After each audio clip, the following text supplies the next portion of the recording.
I found a glitch in the matrix of my own life inside a dusty picture frame. I've lived in Willow Creek for 60 years. I know who poured every sidewalk and planted every oak tree, but when I wiped the grime from this glass, my blood ran cold. I was staring at a thriving, vibrant garden in the dead center of town, a place that physically cannot exist. I wasn't just looking at a forgotten photo, I was looking at a lie. A group of smiling faces, men and women of all ages, stood proudly amidst rows of flourishing vegetables and vibrant flowers. They were clearly celebrating something, their eyes bright with hope and a shared purpose. My breath caught, because this garden, vibrant and impossible, doesn't exist anywhere in Willow Creek, and never has. Which means someone has been hiding a piece of our town's history. But if it didn't, then what was I looking at? For decades, I believed Willow Creek held no more secrets from me, that its streets and stories were as familiar as the lines on my own hands. But looking at this photograph, I felt a cold drop in my stomach. This wasn't just a forgotten corner. This was a buzzing, vibrant center of town that physically could not exist. The moment I saw it,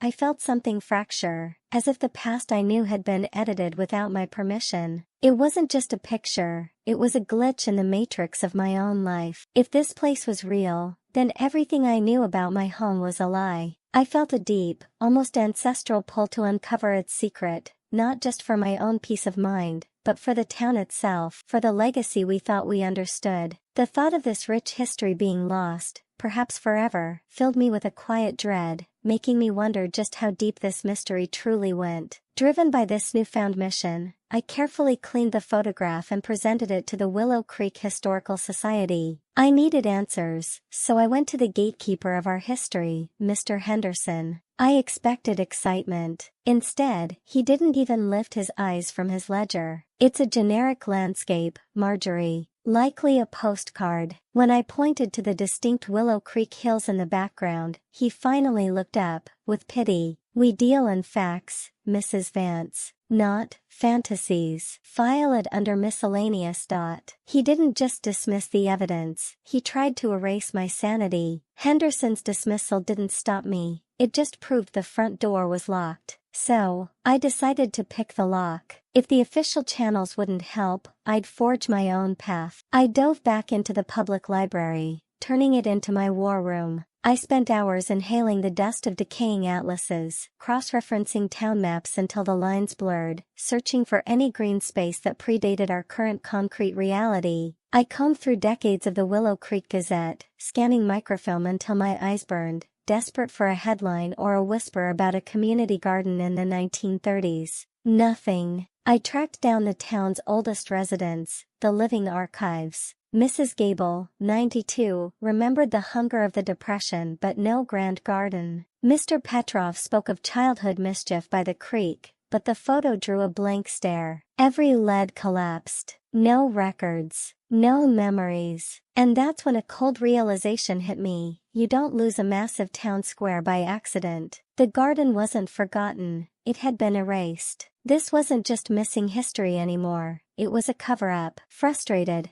I went to the only witness that couldn't lie, the land itself. I walked toward the town center, my mind racing, until I stopped dead at a construction sign I'd passed 1,000 times, Willow Creek Park Revitalization. The pieces finally clicked, and the clock started ticking. They were talking about new paths and performance spaces. They were about to pave over the ghost. Walking through the park, I spotted a weather-beaten sign about future plans. It wasn't just a renovation, it was a burial. The urgency gnawed at me. I couldn't let them destroy what I hadn't even found yet. I returned to the archives one last time, fueled by desperation, and unearthed a tiny, fragile thread, a snippet from a 1934 classified ad seeking volunteers for a community greening project. It wasn't a deed, but it was proof of life. I took it straight to Henderson. I hoped this official ink would force him to see. Instead, he barely glanced at it. "Marjorie," he sighed, pushing his spectacles up, "if there was a significant garden, it would be in the ledger, not the classifieds. You are becoming a distraction." He dismissed me with cold certainty, but as the door slammed shut behind me, it sparked a revelation. Henderson was looking for permits. He was looking for a project. But people in the 1930s didn't wait for permission to survive. I realized this garden wasn't a civic project, it was a rebellion. During the Great Depression, desperate neighbors created guerrilla gardens on vacant lots to feed their starving families. They didn't have permits, they had hunger. The proof wouldn't be in a filing cabinet, it would be in the dirt. These were secret havens, a quiet insurrection against hard times. This thought sent me sprinting back to my house. I grabbed the photograph and a magnifying glass, leaning in until my nose touched the glass. I stopped looking at the faces and started looking past them. And there, hiding behind a cluster of sunflowers, was the detail I'd missed a dozen times. A jagged, hand-painted board nailed to a post. The letters were faint, but undeniable. Willow Creek Friendship Garden, 1933. My heart stopped. Handwritten. Unofficial. Real. But just to the left, obscured by a laughing man's shoulder, was something else, an ornate, wrought iron gate with a specific pattern of swirling vines. A jolt of memory hit me like a physical blow. I had seen that rust pattern before, swallowed by ivy in the most neglected corner of the park. I didn't need a permit anymore. I needed a shovel. I bundled up and ran to Willow Creek Park, ignoring the biting wind. I headed straight for the dead zone, the overgrown section avoided by walkers. I fought through tangled brambles that tore at my coat,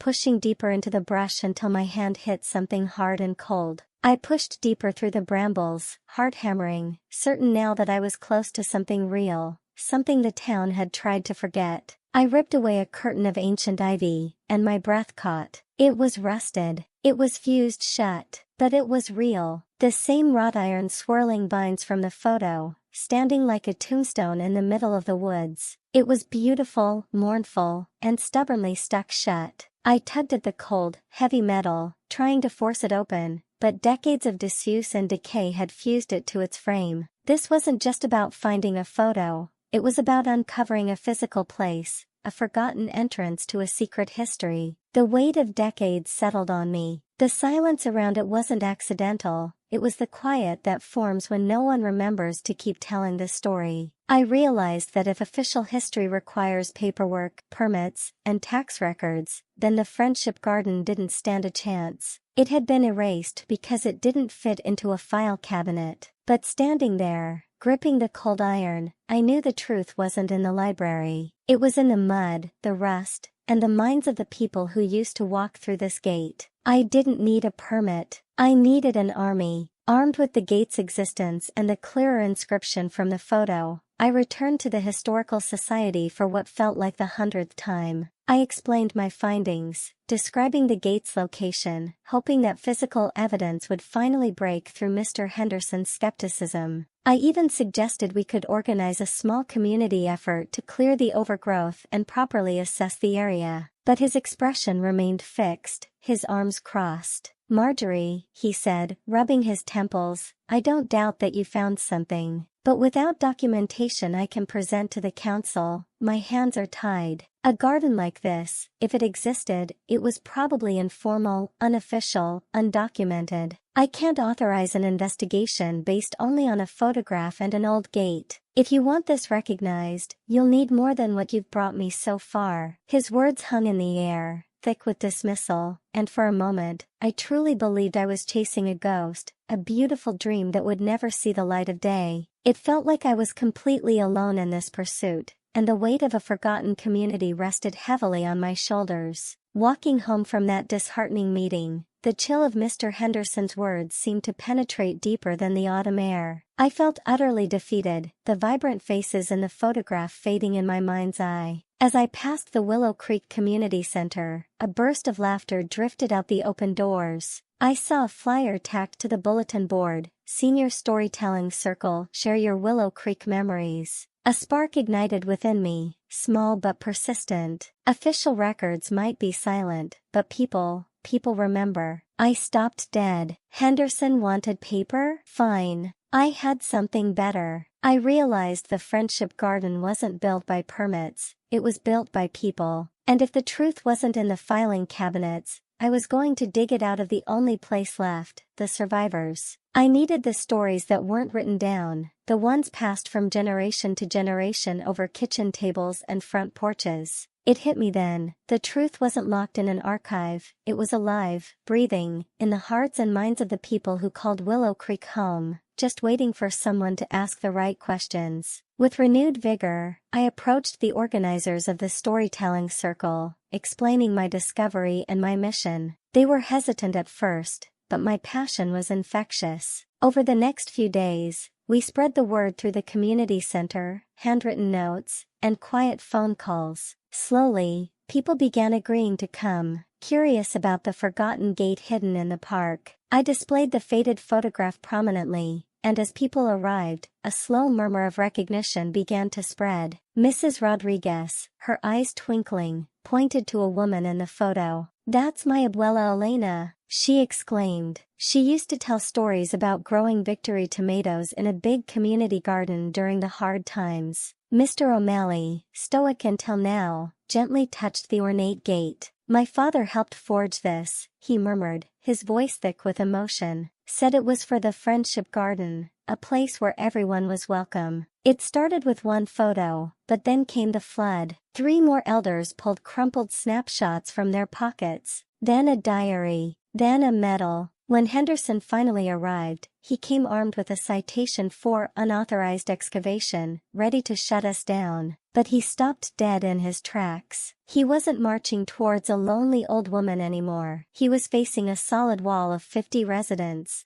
Mrs. Rodriguez stepped forward, holding up the black and white picture of her grandmother. Mr. O'Malley placed a trembling hand on the rusted iron he had helped forge decades ago. Henderson looked at his meaningless clipboard, then at the living, breathing history defying him. He realized the official record had just lost. He didn't say a word. He just turned around and walked away. What we uncovered that day wasn't just a garden, it was a reminder that communities survive through the memories people choose to protect. We ripped 50 years of brambles off that iron gate, and for the first time in half a century, the Friendship Garden was open for business. We proved that you can't bury a memory, as long as there's someone willing to dig for it. Today, the restored Friendship Garden thrives, a vibrant tapestry of flowers and vegetables nestled within Willow Creek Park. Plaques, now proudly placed near the lovingly restored wrought iron gate, tell the garden's story, honoring not just those who tended it decades ago, but also Marjorie Vance, the tenacious investigator who brought its memory back to life. I often sit on one of the new benches, watching children chase butterflies between the rows, their laughter echoing through the very space where their great-grandparents once toiled side by side. It's a powerful feeling, knowing that a single faded photograph, almost lost to time, could reawaken such a deep sense of connection and shared heritage. Watching the children run where their great-grandparents once stood, I realize the truth. History isn't what is written in a book by a man in a suit. It's what we refuse to let die. We didn't just plant a garden. We won a war against forgetting. So, do me a favor, look closely at your own town. Look at the empty lots and the forgotten corners, because there is a hidden story waiting for you to bring it back to life.